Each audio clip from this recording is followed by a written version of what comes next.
Element में हम लोग एक पॉइंट बताइए ईयर वाइज जो हम लोग डिस्कस कर रहे हैं। अब नीट का है 2017 पूछा हुआ सी ब्लॉक क्वेश्चन।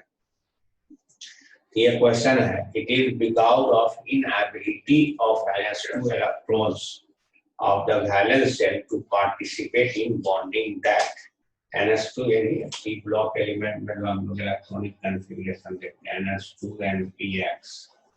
ये जो जुड़ा इलेक्ट्रॉन है जब ये रिलैक्टेंस होता है ये असल में भाग नहीं लेता है, ये नट पेयर इफेक्ट होता है जो ऊपर से नीचे जिसका टेंडेंसी बढ़ता है। तो हम लोग को यहाँ पर पूछा जा रहा है कि Sn+2 is oxidising while Pb+4 is reducing, है ना। इस तरह सवाल हमको पूछा जा रहा है। तो देखिए Sn+2 ये लॉस करेगा Sn+4, ई हुआ रिड्यूसिंग एजेंट, ये स्टेबल है, ये डिस्कस कर रहे हैं। तो ये बात को ऑक्सीडाइजिंग लिखा हो तो गलत है। Pb+4 ये 2 इलेक्ट्रॉन देगा Pb+2, ये ऑक्सीडाइजिंग एजेंट है, वो रिड्यूसिंग नहीं है, ये आंसर नहीं हुआ। Sn+2 and Pb+2 are both oxidizing। अभी हम लोग देखें कि Sn+2 रिड्यूसिंग है, तो दोनों ऑक्सीडाइजिंग कैसे होगा? ये भी आंसर गलत हो गया। Sn+4 इज रिड्यूसिंग, ये रिड्यूसिंग हो गया, रिड्यूसिंग। Sn+4 Sn+2 जो है वो रिड्यूसिंग है, Sn+4 इज रिड्यूसिंग लिखा हुआ, तो ये भी गलत हो गया। Sn+2 is reducing, Pb+4 is oxidizing, ये आंसर इसका सही है। आइए हमारे एनसीईआरटी किताब में और डिस्कशन में सब बात हम जानते हैं। तो हम लोग जो पढ़ते हैं, जैसे बात सीखते हैं जो हमारे टेक्स्ट बुक में है, तो उस तरह से हम स्टडी करेंगे। तो देखिए किस तरह से डायरेक्ट क्वेश्चन आ रहा है।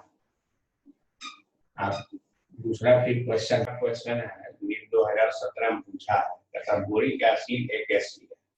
तो हम लोग देखिए बोरिक एसिड पर है OH, देखिए एकदम एनसीईआरटी में लिखा हुआ। इसका रेफरेंस भी हम बता दें, ये टॉपिक हुआ 11.3.2, पेज नंबर 313 में है, पेज 313 फर्स्ट में, बुक सेकेंड 11th में। इसका यूनिट हुआ 11, देख लेंगे तो आगे समझ में आ जाएगा। देखिए ये वीक एसिड है, लुईस एसिड है। अब वाटर क्या करता है कि इससे रिएक्शन करता है, ये वाटर लिखिए या एसिड बेस रिएक्शन, ये इसमें जाता है तो ये बोरॉन OH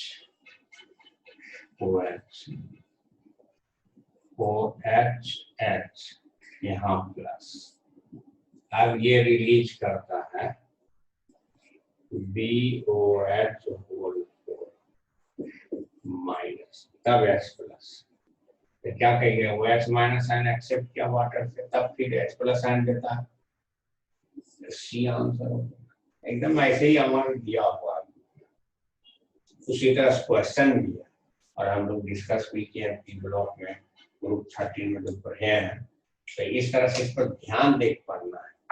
अब फिर नेक्स्ट क्वेश्चन तीसरा क्वेश्चन वीक में जो पूछा हुआ ब्लॉक में, टोटल 4 क्वेश्चन वीक में पूछा 2017 में। तीसरा एक और बात की उसको भी डिस्कस करेंगे। तो ये सब क्वेश्चन दिया कि एक कॉलम में इंटरहेलोजन कंपाउंड, दूसरे कॉलम में उसका शेप लिखा हुआ है। ये टेबल 7.11 आप जाके एनसीईआरटी किताब में देखें, पेज नंबर 201 में है ना, यूनिट 7 में, बुक फर्स्ट में 12th वाला किताब में है। ये सब डायरेक्ट एकदम लिखा हुआ है। तो देखिए हम ऐसे अप्रोच भी कर देते हैं, डिस्कस भी कर देते हैं। जैसे x डैश x, तो 3 जोड़ा लोड पे 3 1 4 sp3 है, तो सिर्फ ये सीधा होगा, एक ही एलिमेंट है, लीनियर होगा। तो A में लीनियर होगा, x3 डैश, इसमें 2 जोड़ा लोड 3 2 5, sp3 ये टी सेप होगा क्योंकि जो एक्सियल होता है ना इक्वेटोरियल में लोन पेयर इलेक्ट्रॉन होता है टी सेप तो देखिए बी में आएगा टी सेप बी में आएगा फास्ट तो देखिए ए में तीसरा बी में फर्स्ट अब ये किसी में नहीं रहेगा आंसर ये हो जाएगा लेकिन और चेक कर लेते हैं हम लोग x x डैश 5 एक जुड़ा 5 1 6 है ना 5 1 6 पेंटागोनल बाइपिरामिड है ना और उसके बाद स्क्वायर पिरामिड तो ये स्क्वायर में sp3d2 हाइब्रिडेशन हुआ ये x डैश सिर्फ पिरामिड स्क्वायर पिरामिड तब 4 हो गया सिम हो गया 4 x डैश x7 पेंटागोनल बाइपिरामिड तो 2 हो गया ये आंसर हम लोग जानते हैं साथ में होता है पेंटागोनल बाइपिरामिडल होता है अब ये क्वेश्चन देखिए कितना एकदम टेबल में दिया हुआ हमारा टेबल ये पूरा लिखा हुआ चीज होता है एनसीईआरटी टेबल में 7.11 पेज नंबर आपका 201 पेज में लिखा हुआ पेज एकदम जिसको याद रहेगा ध्यान रहेगा फटाक से आंसर कर देगा अब फिर नेक्स्ट क्वेश्चन